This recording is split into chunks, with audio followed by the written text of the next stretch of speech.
নমস্কাৰ গুৱাহাটীবাসী ৰাইজ মই আসলতে ইভিনিং ৱাকত ওলাই আহিছিলো ইভিনিং ৱাকত ওলাই আহোতে মই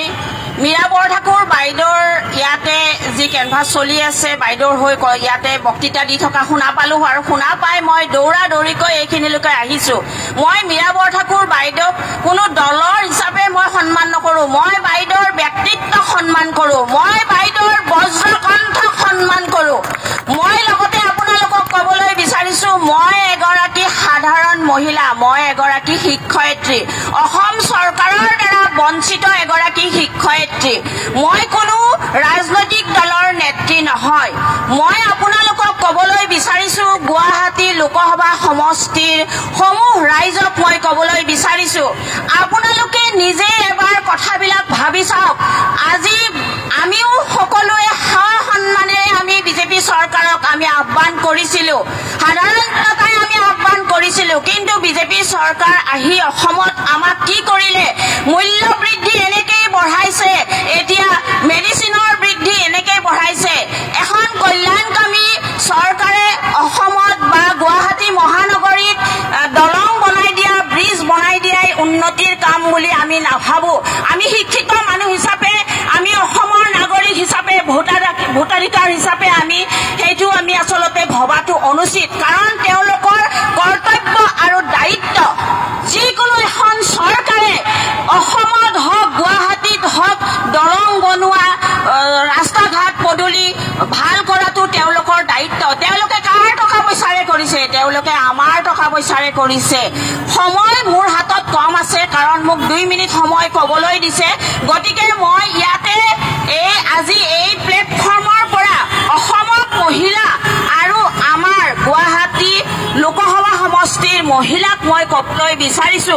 এই যে আপোনালোকক যে আঁচনি দিছে অসম চৰকাৰে বিজেপি চৰকাৰখনে যে আপোনালোকক যে আঁচনি দিছে এই আঁচনি কৰ পৰা দিছে এই আঁচনি ধন কৰ পৰা লৈছে আমাৰ পৰা লৈছে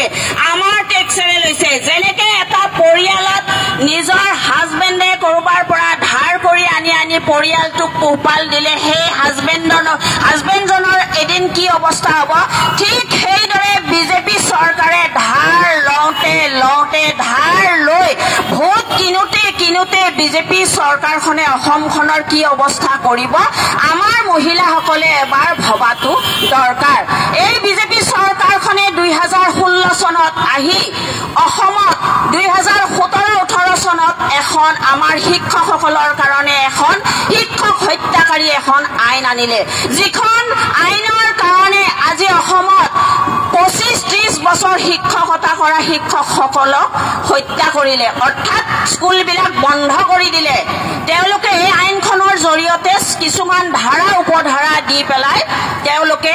আমাৰ শিক্ষকসকলক মানসিকভাৱে আৰু শাৰীৰিকভাৱে হত্যা কৰিলে মানসিক আৰু শাৰীৰিকভাৱে হত্যা কৰা বুলি মই এই কাৰণে কৈছো ইতিমধ্যে 400ৰো অধিক শিক্ষকে আত্মহত্যা কৰিছে আৰু ইতিমধ্যে বহুত শিক্ষকে ডিপ্ৰেছনত ভুগিবলগীয়া হৈছে মই নিজে এগৰাকী শিক্ষয়িত্ৰী এজি অফিচৰ ওচৰৰ মৈদামগাঁও এমই স্কুলত মই 1997 চনৰ পৰা শিক্ষকতা কৰিছিলো অসম চৰকাৰৰ দ্বাৰা আমি স্বীকৃতিপ্ৰাপ্ত শিক্ষক কিন্তু এই বিজেপি চৰকাৰখনে আহি পেলাই আমাৰ অসমত প্ৰায় 20,000ৰো শিক্ষকক এইদৰে তেওঁলোকে আইন আনি পেলাই শিক্ষানুষ্ঠানবিলাক বন্ধ কৰি দিলে শিক্ষক হৈছে ৰাজ্যৰ সমাজৰ মেৰুদণ্ড যদি শিক্ষককে হত্যা কৰে এই চৰকাৰখনে তেতিয়াহ'লে আৰু কি শিক্ষা দিব অসমত এই চৰকাৰখনে মানুহৰ কাৰণে কি কৰিব অকল ধাৰ ল'ব জানে এই চৰকাৰখনে অকল আইন আনিব জানে আৰু আঁচনি আনিব জানে আঁচনিৰ দ্বাৰাই ভোট কিনি আছে ভোটটো হৈছে আমাৰ নিজা অধিকাৰ আমাক কোনো চৰকাৰে কিনিব নালাগে মই কৈছোৱেই আপোনালোকক মই কোনো ৰাজনৈতিক দলৰ নেত্ৰী নহয় মই এগৰাকী সাধাৰণ মহিলা মই অনুভৱ কৰিছো এই চৰকাৰখন যদি আৰু যদি থাকিবলগীয়া হয় তেতিয়াহ'লে অসমৰ মানুহৰ অৱস্থা কি হ'ব সেই যে ব্ৰিটিছে শাসন কৰিছিল তেনেকুৱা এটা অৱস্থা হ'ব আজি আমি এটা কবিতা লিখাৰ কাৰণে আমি জেলত যাব লাগে আমি ফেচবুকত পোষ্ট দিব নোৱাৰো ভয় লাগে মোৰ ল'ৰা ছোৱালী এতিয়াৰ ল'ৰা ছোৱালী সিহঁতে মোক ল'ৰা ছোৱালীয়ে কয় মা ফেচবুকত কাগজ একো নিলিখিবা তোমাক এৰেষ্ট কৰিব মই তেতিয়া কওঁ এই মোক এৰেষ্ট কৰে কৰক আপোনালোকে চিন্তা কৰক এই নৱপ্ৰজন্মই কিমান ভয় কৰে আজিকালি তেওঁলোকে মনৰ ভাৱখিনিও প্ৰকাশ কৰিব নোৱাৰে এই চৰকাৰখনৰ কাৰণে এই চৰকাৰখন হৈছে ব্ৰিটিছৰ শাসনৰ নিচিনা চৰকাৰ আৰু এই চৰকাৰখনক যদি আমি উৎখাত কৰিব নোৱাৰো তেতিয়াহ'লে তেওঁলোকৰ কথা মতে আমি উঠিব লাগিব উঠ বুলি কোৱাৰ লগে লগে উঠিব লাগিব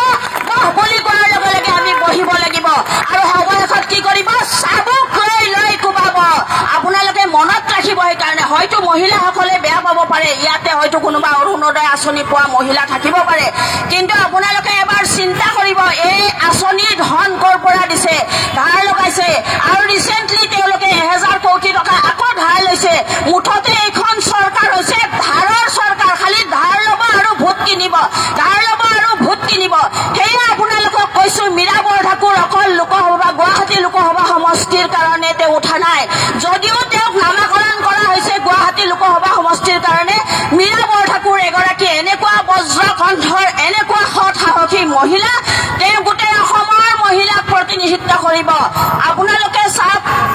অসমত যেতিয়া কিছুমান কি আছিলে বাইদেউজনী পুলিচজনী যে ঢুকাইছিলে পাহৰিলো নামটো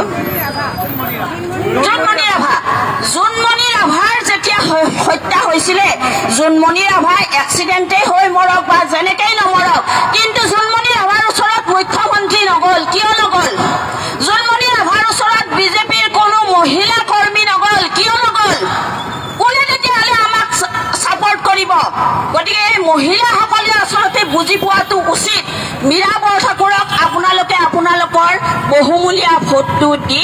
দিল্লীত অন্তত গৈ পেলাই মীৰা বৰঠাকুৰে যাতে বজ্ৰকণ্ঠৰে অসমৰ মহিলাৰ হৈ মাত মাতিব পাৰে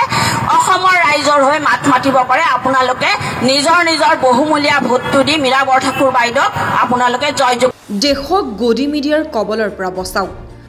স্বতন্ত্ৰ আৰু নিৰ্ভীক সাংবাদিকতাক সমৰ্থন কৰিবলৈ দ্য অপিনিয়নক সহায় কৰক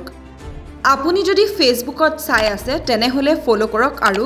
ইউটিউবত যদি আমাক চাই আছে তেনেহলে সাবস্ক্ৰাইব কৰি দিয়ক লগতে আমাৰ এই স্বতন্ত্ৰ সংবাদ ধাৰা আগুৱাই নিবলৈ স্ক্ৰীনত দিয়া একাউণ্ট নম্বৰৰ জৰিয়তে আমাক আৰ্থিকভাৱে সহায় কৰিবলৈ অনুৰোধ জনালোঁ